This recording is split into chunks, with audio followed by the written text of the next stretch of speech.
everybody, and welcome to another video. Today I am finally back with a Christian fiction book review.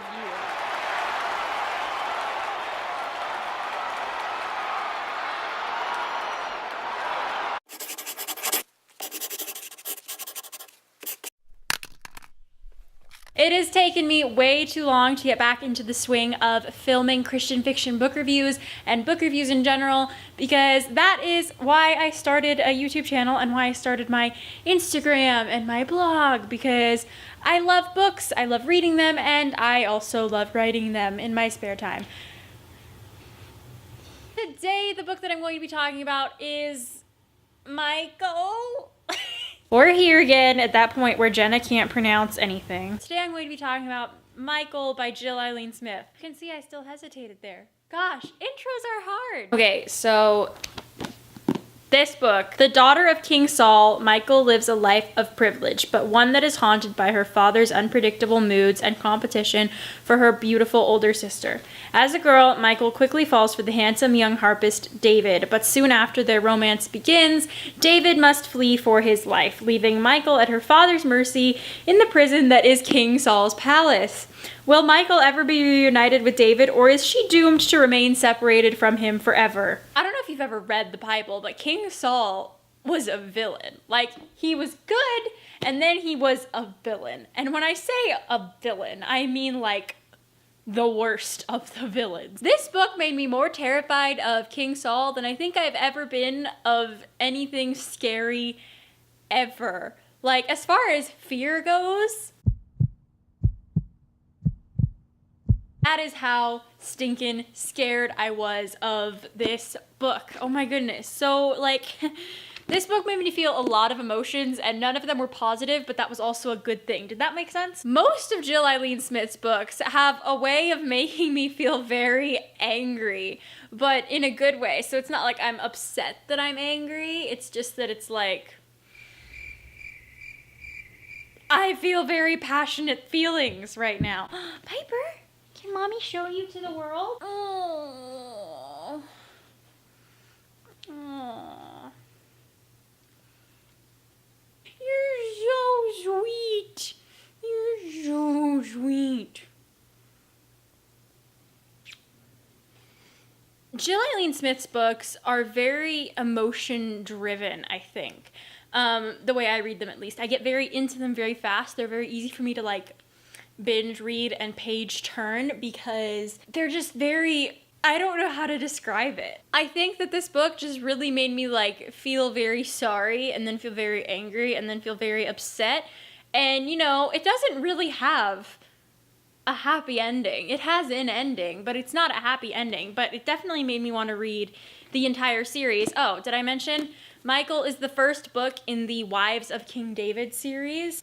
And to be honest, I don't really like David that much either. Like, David was a man after God's own heart, but he certainly had his human side. Ooh. I mean, even reading like the parts of the Old Testament about King Saul and David, it's almost a bit like, how did this even happen? Like, what even? This is so dramatic and deadly and gory and gross and ah. And then you have this book that just goes and is like, let me write a cute love story in the middle of all that death and horror, which I loved, by the way. Have I said I love this book? It definitely had like 5 out of 5 stars for me. It's just that like, it's biblical fiction, so it's real fiction. Of course, it doesn't have a happy ending at the ending because this story is a very tragic story. I want to read the rest of this series, despite the fact that it was terrible and tragic and sad and it just made me feel things. It made me like, oh, and then you just have just their characters, their struggles, their flawed characters. Okay, they're all flawed characters, and I think if you know me by now, I really love flawed characters. I love characters that have like a deep internal battle, or that just have something wrong with them that kind of just affects every decision that they make. It's probably why I liked this book so much. I didn't make any bookmarks or notes because I read it while I was sitting in the middle of a mall. Yes, you can read in malls.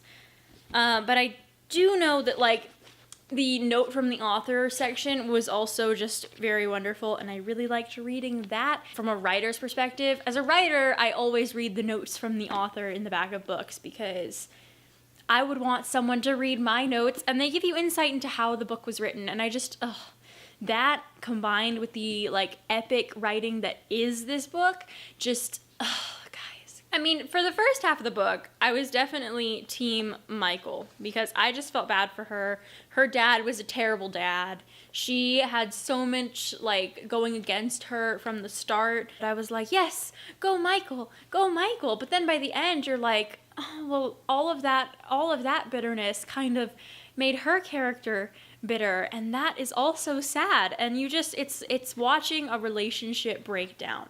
Because, you know, you have Michal, who is King David's first wife, technically, but then, like, a bunch of stuff happens. I feel like I can't...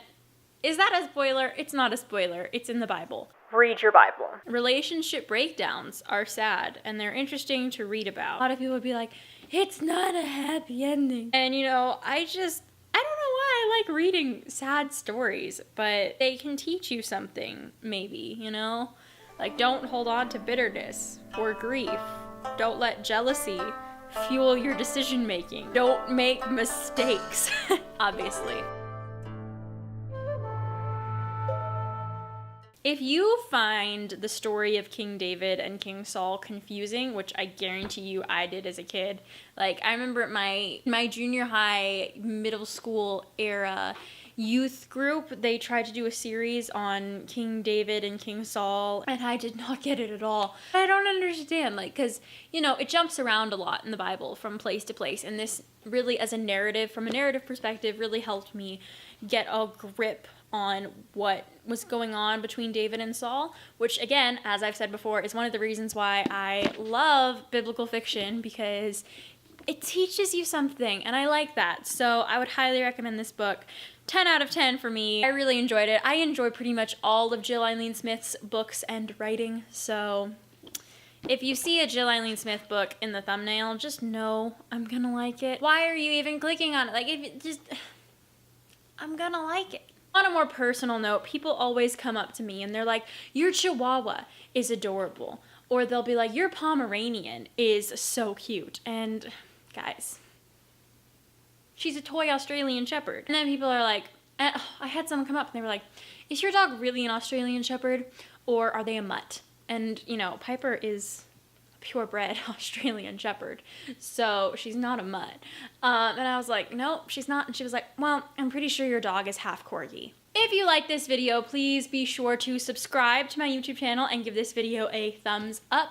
If you've read this book or have any thoughts about biblical fiction in general, I would love to discuss them with you down in the comments below. So by all means, go at it. I love making friends and finding people to nerd out with about books that I like and books that you like and just books. Don't forget, you can also follow me on Instagram to keep up with me on a daily basis of what I'm reading and writing and doing and living like. My Instagram name is @Jenna Van Mourik. And also, please be sure to check out my blog. I've posted a review of Michal that's a little bit less scatterbrained over there. It just talks about the more technical side of things as per usual. And that's going to be at www.jennavanmourik.com. Thank you so much for watching and putting up with my scatterbrained ideas and thoughts and mess of a head in general. You're so cute. You're just so cute. Yeah. I will see you in my next video. Bye.